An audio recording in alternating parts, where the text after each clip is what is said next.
Well, I don't know what your fishing was like before Christmas, but I was doing okay. This is my first ever skate caught from quite high up in the River Deben between Waldringfield and Woodbridge.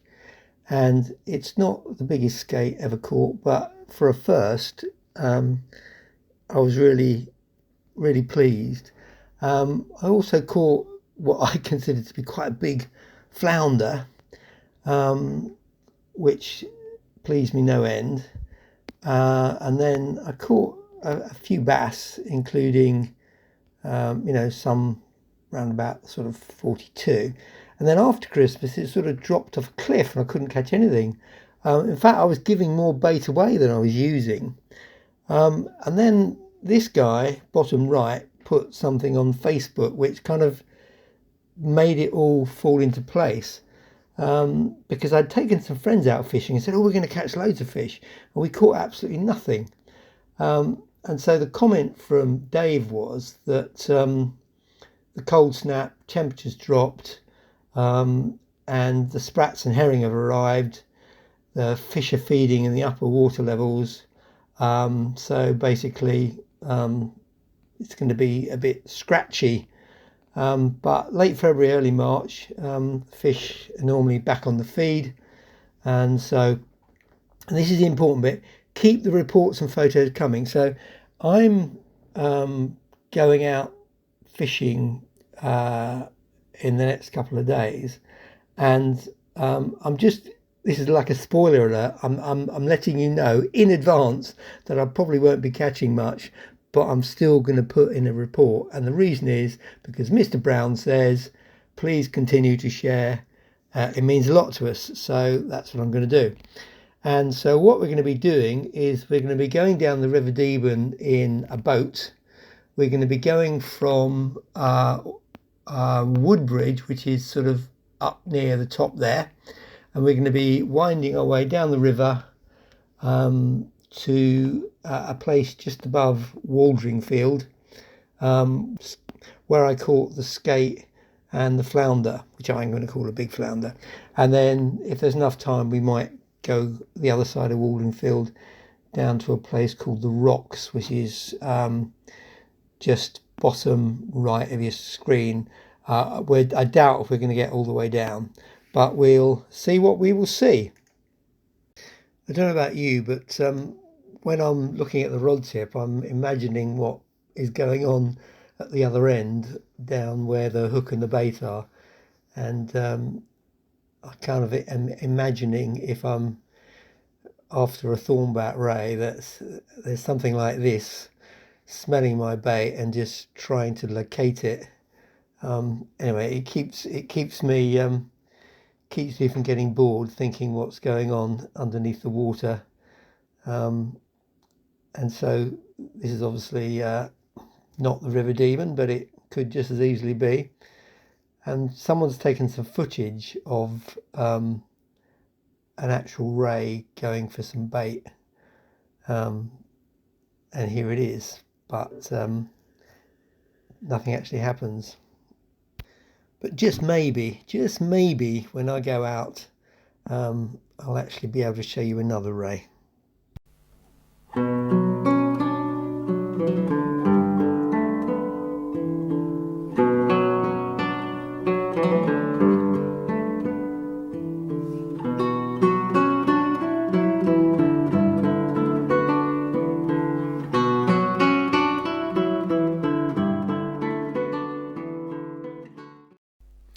Well, I've had a quick look at the weather forecast, and it's not looking good. We've got 22 mile an hour winds.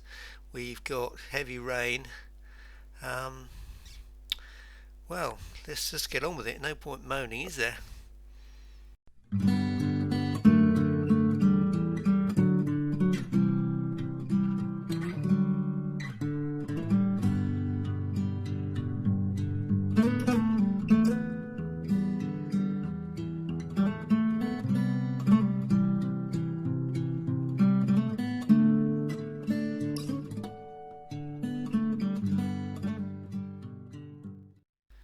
Well, the BBC Weather have wildly miscalculated the wind speed.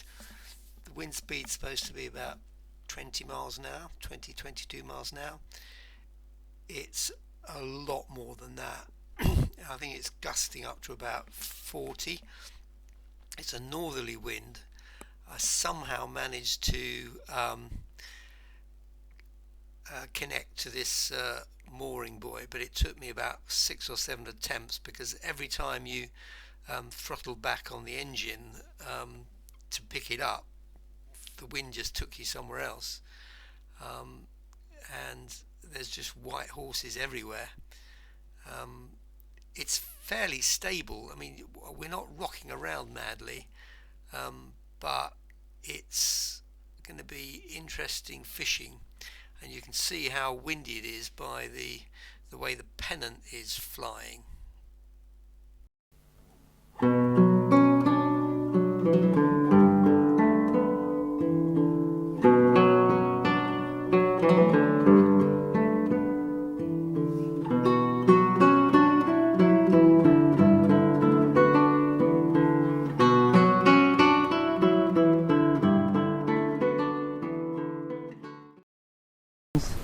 And I'm using a kind of black weight because although it's very windy, I'm not sure how fast the tide's running.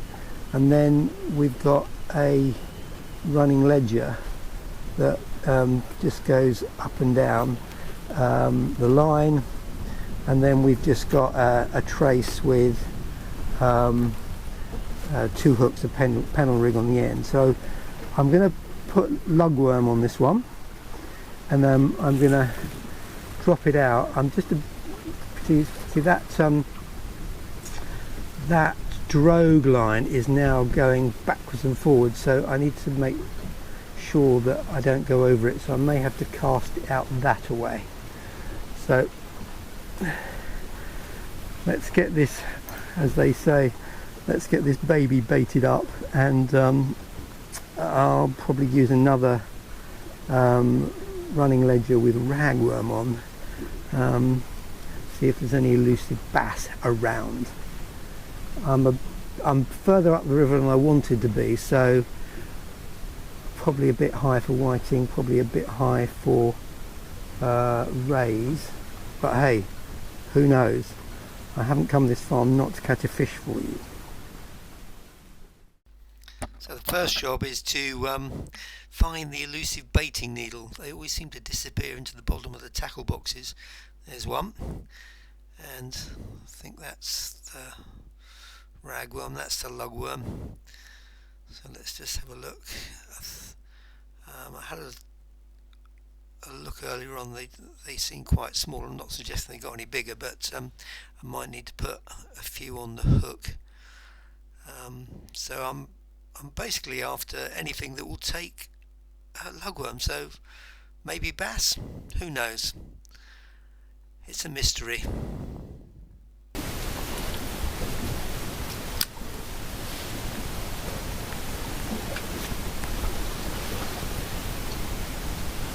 Right, that's one out.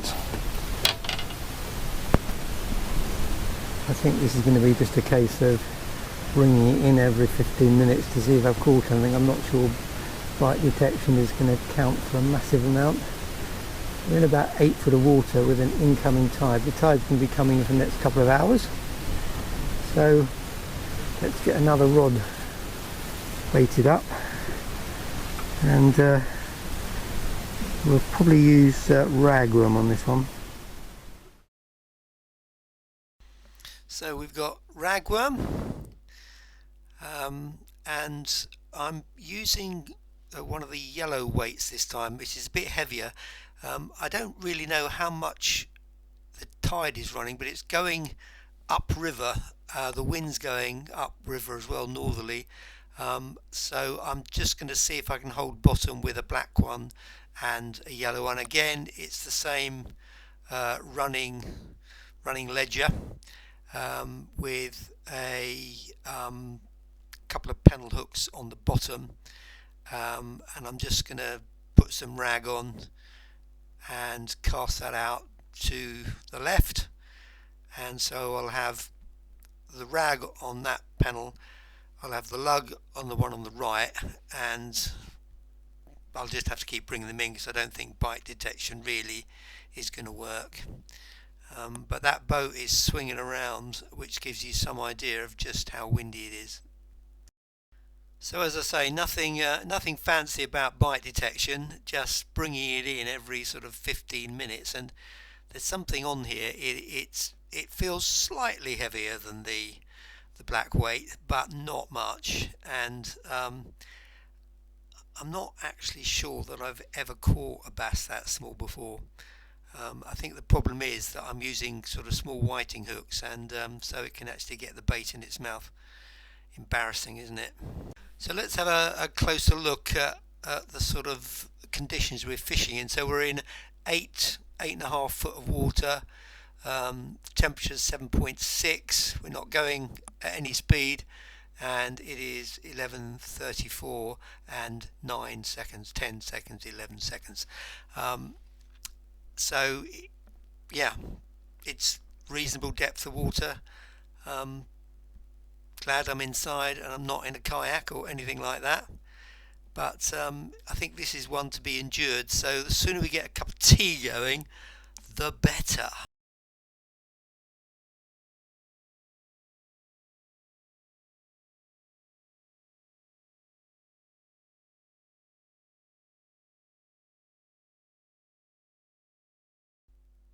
Well, here comes bass number 2, and this one's so big it almost pulled me in. So 2 tiny bass, both on the lugworm. Funnily enough, I'll have to bring the ragworm in and see if there's anything on that. Well, I'm only showing you this bass again because well, I'm supposed to be fishing and catching fish, and there we go.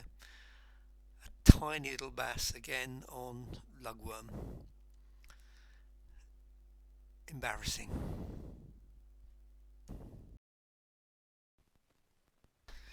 Well, I've moved inside to have a bit of lunch, and there's 2 songs that come to mind. One is Rockin' All Over the World, and the other one is Madness.